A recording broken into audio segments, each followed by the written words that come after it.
Pas de soleil, pas de soleil, pas de soleil. Hello à tous, j'espère que vous allez bien. On se retrouve aujourd'hui pour une nouvelle vidéo sur un jeu de société. Donc sur ma chaîne déjà vous avez une playlist avec tous les jeux de société que je vous ai déjà présentés. Généralement c'est des jeux de société vintage, souvent années 90, il y en a même des années 80. Voilà, je suis une fan des jeux de société, des vieux jeux parce que je trouve les décors très jolis, les règles très simples et les décors somptueux, fragiles mais somptueux. Et cette fois-ci, j'ai décidé de vous présenter celui-ci. Donc, c'est le jeu de société Le Bossu de Notre-Dame qui date de 1996. Si je ne dis pas de bêtises, oui, 1996 pour ce jeu. Alors, on est sur une très longue boîte, très grande boîte. Si vous avez vu mes précédentes vidéos sur les jeux de société, vous verrez que c'est le même type que le jeu Le Roi Lion et Hercule. J'ai quelques boîtes comme ça. Et généralement, ces jeux-là ont des décors vraiment magnifiques. C'est des décors en carton. Donc, comme je vous l'ai dit, c'est des décors qui sont fragiles. Mais les décors sont juste sublimes. Hein, vous allez voir. Celui-ci, ça fait partie de mes coups de cœur. Donc, les règles sont très simples, comme dans les autres. Nous n'avons qu'un pion pour tous les joueurs. Donc, vraiment, pour les enfants, c'est très simple à comprendre, très ludique. Et c'est très chouette. Donc celui-ci, on nous dit que c'est à partir de 5 ans pour pouvoir y jouer et on peut y jouer de 2 jusqu'à 4 joueurs maximum.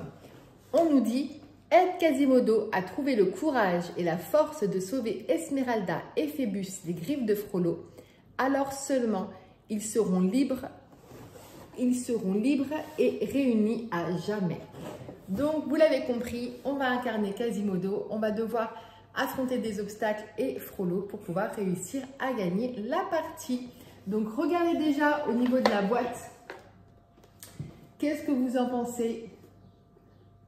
Enfin, moi je la trouve vraiment sublime. Donc c'est Quasimodo au Festival des Fous lorsqu'il est couronné roi. Vous l'avez juste là. Vous avez Clopin ici et sur les côtés Esmeralda et Djali. Voilà. Déjà la boîte très colorée. Ça donne vraiment envie d'y jouer, très joli. Sur les derrière, on nous montre le fameux plateau de jeu qui est vraiment magnifique. Alors, je ne sais pas ce que vous en pensez, dites-moi en commentaire, mais déjà rien que comme ça, je trouve qu'il est sublime et vous verrez une fois monté. Il est vraiment, je suis fan. C'est un de mes jeux préférés et mon fils avec lequel je joue, ça fait partie de ses jeux favoris Disney. Il y a celui-ci et Hercule qu'il aime beaucoup.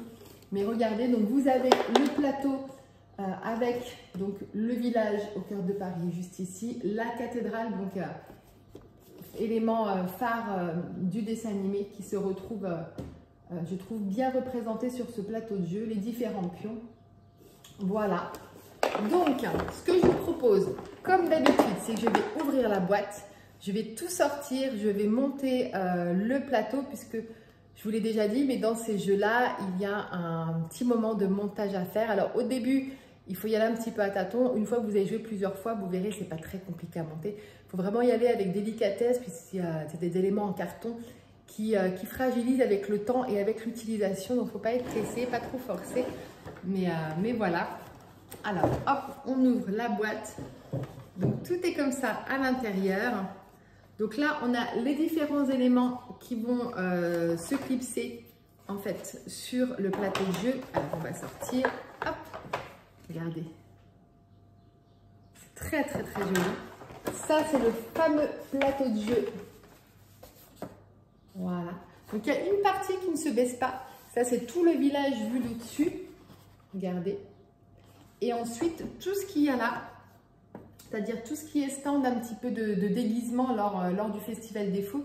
On va venir éclipser en fait tout le long et on va apporter un petit peu de relief. De toute façon, une fois que ça sera monté, je vais prendre la caméra comme tout le temps et je vais vous filmer d'au-dessus, que vous voyez bien.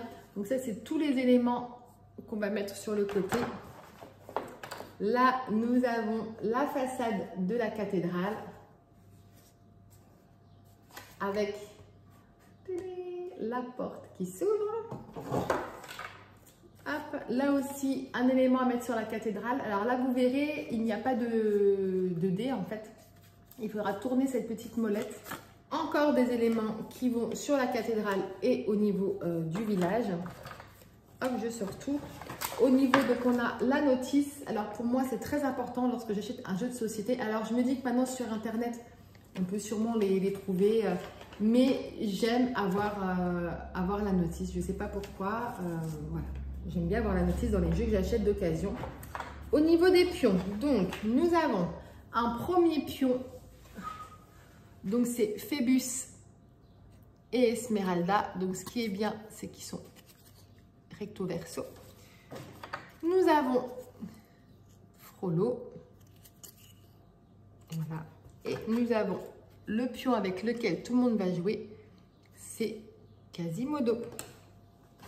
Ensuite, nous avons plein de jetons comme ceci. Voilà, plein de jetons comme ça. Donc là, je vais vous expliquer après à quoi ça sert. Donc, il y en a avec les chaussures un petit peu qu'on porte lors du Festival des Fous. Et il y en a avec la couronne du Roi des Fous. Et on a fait le tour au niveau donc de la boîte. Donc, je sors tout, je monte le jeu et on se retrouve juste après avec la caméra vue du dessus, que vous puissiez bien voir le décor et je vous explique les règles et tout ça. À tout de suite. Voilà, donc le plateau de jeu est mis en place. Alors, pourquoi j'aime bien la notice? Donc là, n'hésitez pas à mettre pause si vous souhaitez lire l'histoire. Mais vous avez bien sûr les règles du jeu qui sont quand même importantes. Mais vous avez en fait une petite lecture, donc l'histoire qui vous raconte un petit peu en résumé le long métrage. Et là, ce qui est bien, c'est qu'ils ont laissé au niveau des noms des gargouilles, les noms dans la version américaine, parce que dans la version française, elle s'appelle La Rocaille, La Muraille et La Volière. Et dans la version américaine, c'est Laverne, Victor et Hugo, pour avoir le petit clin d'œil à l'auteur en fait de cet ouvrage. Donc au début, lorsqu'on commence, le plateau de jeu est tout fermé. Nous avons les pavés de la ville, avec la ville qu'on voit comme ça d'au-dessus. Nous avons la cathédrale qui prend une part importante, je trouve, et qui est très jolie dans cette mise en place. Donc nous avons Quasimodo, hop, qui se trouve là au départ. Nous avons Frollo qui guette juste ici et nous avons Esmeralda et Phébus juste là qui vont emprunter un autre chemin. Donc en fait, dans cette partie, nous allons tous jouer avec le même pion qui est Quasimodo. Ici, pas de dés, vous tournez la roulette qui se trouve ici. Vous avez une cloche avec une couleur associée et vous allez simplement déplacer votre Quasimodo sur la couleur associée. Donc là, j'ai fait vert. Je vais le déplacer jusqu'à la case verte. Petit point aussi, lorsque vous démarrez le jeu, avant que vous démarriez le jeu, vous avez des jetons, donc je vous les ai présentés. Vous avez plein de jetons avec des chaussures et 2 jetons avec des couronnes. En fait, le but du jeu, c'est que Quasimodo va se frayer un chemin tout au long en fait du Festival des Fous pour pouvoir retourner à la cathédrale là-haut et enfin sauver Esmeralda et Phébus. Celui qui arrive sur cette case-là en détenant, donc en ayant en possession un jeton couronne, gagne la partie. Donc au début, vous mélangez tous les jetons, vous en distribuez un à chaque joueur. Si quelqu'un a le jeton couronne, il doit le montrer et le dire à tout le monde. Et donc le but, il va essayer de prendre le jeton couronne ou alors de pouvoir le conserver jusqu'à la fin de la partie. Comment faire? Donc là, vous voyez que toute la ville est endormie. Pour l'instant, le plateau de jeu, on va dire, est assez sobre. Donc là, disons que j'ai fait vert, je tourne. Disons que la prochaine couleur, c'est vert. Et ici, on voit bien que le chemin, je n'ai que du rose ou du bleu. Je vais ouvrir une partie de la ville pour découvrir le chemin. Donc là, ça ne se baisse pas plus. Je vais me mettre de l'autre côté. Là, vous avez tous les stands. Donc là, on y retrouve Clopin avec sa petite marionnette. Donc là, je vais pouvoir me faufiler jusqu'à une prochaine case. Alors, au niveau des cases, vous avez des toutes simples comme les bleus, les roses, les violettes. Quand vous tombez dessus, rien ne se passe. Lorsque vous tombez sur une case avec un petit diamant, vous voyez un petit losange, c'est qu'il va falloir déplacer Esmeralda et Phébus en fait du nombre de losanges indiqués. Donc là, j'en ai un. Vous voyez que sur certaines cases, il y en aura 2. Donc là, eux, ils prennent le chemin des diamants. Donc, je vais devoir déplacer ce pion-là du nombre de cases indiquées, etc., etc. Donc, ils ont tout ce chemin-là à faire. Si, à mon tour, au bout d'un moment, j'arrive ici et que je dois le déplacer, ça veut dire que je peux les faire entrer droit d'asile, donc dans la cathédrale. Donc là, j'ouvre la porte de la cathédrale. Alors, est-ce que d'une main, je vais y arriver?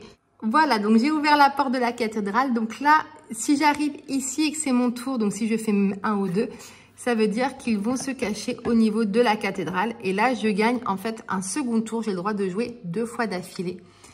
Donc voilà au niveau du chemin des diamants. Nous, on va jouer au fur et à mesure.